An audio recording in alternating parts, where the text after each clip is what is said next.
Boa tarde. Hoje, então, nós iremos explorar um pouco mais sobre a ordem e a multitarefa. A ordem, no sentido que a pessoa ela realiza as suas atividades sem afobação, sem deixar com que o coração entre em turbilhão. E também a multitarefa, que muitas vezes a gente abre muitas frentes e acaba não finalizando em nenhuma delas, né? Então hoje nós iremos refletir sobre esses duas palavras-chave, a questão da ordem e a multitarefa. Muito obrigado, Isaac. Chegando aí pontualmente. Parabéns. Espero poder colaborar aí, tá, com essa campanha nossa aí, essas séries de qualidades e defeitos. Então hoje eu vou falar um pouquinho das qualidades de ordem, de ter ordenação, de ter pontualidade, como Isaac teve, cumprir aquilo que eu me comprometi naquele momento, estar junto. E a multitarefa, que é abrir as coisas, várias ideias, e acaba que finalizo tudo tarde. Tem aquela parábola lá do porquinho com a galinha. Tem muitos que já sabem dessa parábola, né, do porquinho. Oh, muito bem-vindo, Roberto, muito bom. O porquinho e a galinha, né? A galinha ela tem uma ideia super fantástica, que é fazer um X lá. Aqui no sul a gente fala X, que é o quê? É o hambúrguer. E aí a galinha vai entrar, então, com fornecimento de ovos, e o porquinho entraria com bacon. Essa ideia espetacular da galinha. Então, assim, o momento que a ideia surge, ela é muito interessante, é bem lucrativa. Mas ao analisar ponto a ponto, tem que ter o comprometimento aí de ambas as partes, né? E aí eu costumo brincar que em projetos a galinha colabora com os ovos e o porquinho se compromete com o bacon. Então a gente tem que ser o porquinho da história, que é se comprometer. Então, hoje a gente vai falar sobre essa questão de multitarefas e ordem, né? Vamos analisar um pouquinho a multitarefas. Será que eu não estou abrindo muitas ideias? Será que eu estou inserindo muitas atividades para eu executar? Será que está ficando aquele turbilhão? O coração começa a turbilhar. Ah, que coisa estranha. Será que não é hora de parar um pouquinho e refletir mais? Muito bem. Tem uma questão aí, de uma vez, me imagine que você tem uma pedra muito grande carregando nas suas costas e alguns pedregulhos no bolso. Você começa a subir uma colina, né? Chegando lá em cima, qual pedra que você vai soltar? É a maior, é a mais pesada. Então, durante o dia, nós também podemos focar nas grandes atividades. Então, lá no post que eu fiz, a gente separou lá em quadrados, círculos e triângulos. Quadrados são coisas rígidas, importantes, coisas de longo prazo, fundamentais aí para a minha vida. Os circulares são coisas transitórias, é pagar uma conta, ter notícia do Covid lá, é importante, mas é transitório, né? Ter um conhecimento básico ali do que está acontecendo na política também, para não ficar tão de fora, mas também depois sair, né? Pagar a conta logo, sair do site, né? Então, círculos são coisas transitórias. E os triângulos são coisas que a gente precisa eliminar. E hoje eu vou provar para vocês que a multitarefa é algo que a gente pode buscar eliminar.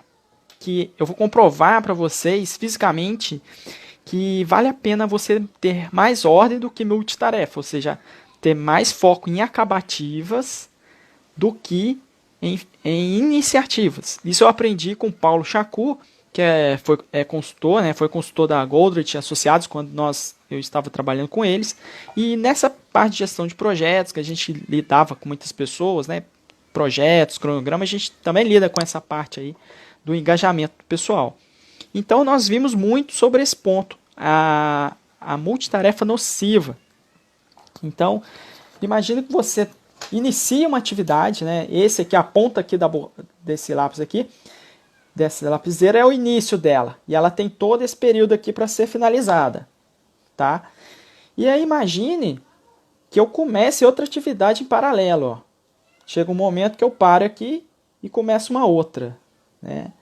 Percebe-se que ao fazer esse paralelismo de atividades, eu começo a perder tempo na migração de uma atividade para outra. Por exemplo, eu estou digitando um e-mail.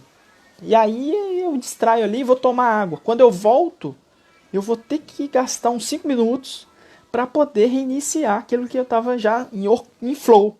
Então, assim, a gente fala o flow, que é o estado de você começar a trabalhar. Então, assim, por exemplo, eu estou falando agora, eu estou no estado de flow, porque as ideias estão vindo, tá fluindo, tá dando certo a live, ou seja, eu estou trabalhando, estou dando flow aqui para vocês, estou dando a ideia de que um exemplo, né, de que teve uma iniciativa e outra iniciativa, ou seja, eu não deixei de finalizar uma para iniciar outra, né, aqui um pouquinho longe.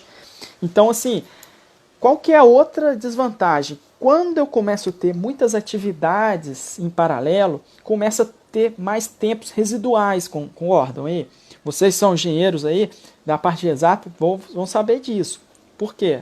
O tempo, né? Isso aí é o setup, né?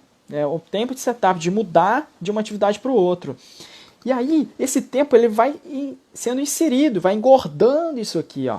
E a tendência é que eu entregue tudo mais tarde.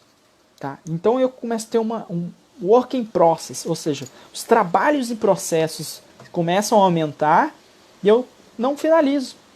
Então a ideia, gente, é a gente poder realmente, o quanto é possível, né, se uma atividade não é tão urgente, mas é importante aí que todas as atividades importantes, ela tenha essa sequência, que ela siga um período, depois eu paro ela, aí eu acabo ela antes, ó. Se eu fizer em paralelo, eu vou acabar ela tarde, ó. Fica acabando tudo tarde. Então se eu puxo, então a ideia é o seguinte, eu vou deixar com que a outra atividade fique esperando para eu terminar ela até antes. Porque é lógico, quanto eu estou focado numa atividade, eu não vou fazer todo esse período, eu posso fazer na metade do tempo. Então fazendo na metade, ó, imagina aqui, ó, fazendo na metade, cortou na metade. Aqui, ó, pronto. Eu fiz aqui a metade e aqui a outra. Então eu começo a acabar mais, começo a terminar mais as coisas. E hoje isso para mim é uma luta. É uma luta porque o dia a dia aqui é bem complicado, né? Então eu estou falando isso, serve para mim também, né? Mas eu vejo que isso é importante, o passar do tempo estudando produtividade, isso é essencial. É uma coisa fundamental. E aí, a técnica que eu venho aprendendo, e é uma das formas mais interessantes aí para tirar esse turbilhão do coração, ou seja, manter o foco, manter as atividades, é o quê?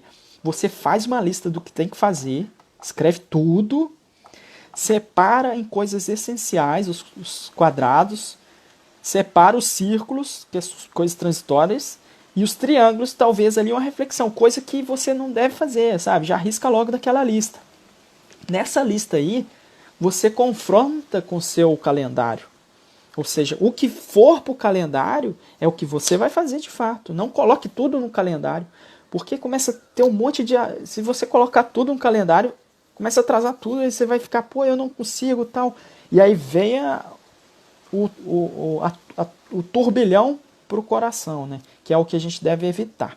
Então a gente precisa focar, trabalhar bem, e para isso é essencial isso, focar numa atividade e terminar. Então, assim, isso é historicamente válido, né? Vocês acompanharam até ontem aí na live com o Samuel, que é um baita profissional, né? Que, assim, é cara de informática e tal, então tem muitos calos com base nisso aí. E aí, a última dica, para finalizar, de noite ali, né, antes de dormir, fazer uma reflexão, como foi meu dia. Por quê? Porque aí a gente pode usar a técnica até do Scrum, dos Agiles, que é o quê? O que eu fiz, o que eu vou fazer no dia seguinte e os bloqueios, o que teve de bloqueio naquele dia e que no dia seguinte eu vou pedir ajuda, ligar para alguém, me liga, me ajuda aqui e tal, né? Pode mandar direct aí também e tal, se sentir à vontade. Pô, eu tentei isso aqui, não consegui, se tem alguma ideia, se eu não souber, a gente vai colocar lá, fazer um post, perguntar, pedir ajuda mesmo e procurar, né? Pessoas assim que são muito produtivas, que eu acompanho e gosto, né, do trabalho. Tem um Seiichi Arata, né, que é um profissional, baita profissional, assim, eu aprendi muito com ele. Tem o Samuel Kishler, de ontem, e aí vão surgindo outros, né? Então tem o Jerônimo também, tem o Joel, aí né? Esses, eles sabem muito, assim, são baitas profissionais, baitas produtivos, né? Então também vocês podem coletar informações e para usar no dia a dia. Então, eu agradeço muito a participação. Amanhã depois eu vou mandar o tema de amanhã, quais vão ser as qualidades e defeitos, ok? Que a gente vai trabalhar no mínimo aí em 21 dias com palavras. E aí no total a gente vai ter 40 palavras, ou seja, 20 qualidades e 20 defeitos, beleza?